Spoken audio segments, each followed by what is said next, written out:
High, আজকে দেখো চলে এসেছে একটা অন্যরকম ভিডিও নিয়ে। আজকে বাগান থেকে আমি কিছু বরবটি আর তার সঙ্গে পুঁই শাক এগুলো কেটেছিলাম।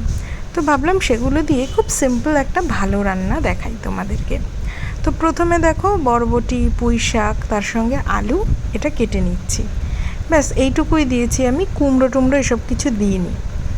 তো এগুলো কেটে নেওয়ার পরে ভালো করে ধুয়ে নেব। এই রান্নাটা কিন্তু খুবই সাধারণ, খুব একটা মশলাও লাগে না, কিন্তু খেতে দুর্দান্ত, মানে আমার তো খুবই ভালো লাগে।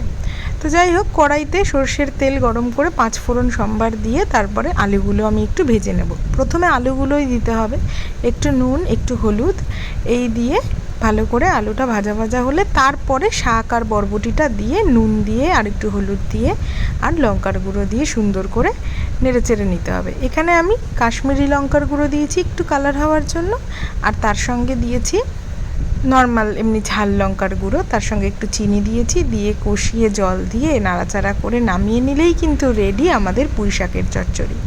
এটা আমার খুবই প্রিয়। তোমাদের কেমন লাগে জানিও কিন্তু কমেন্টে।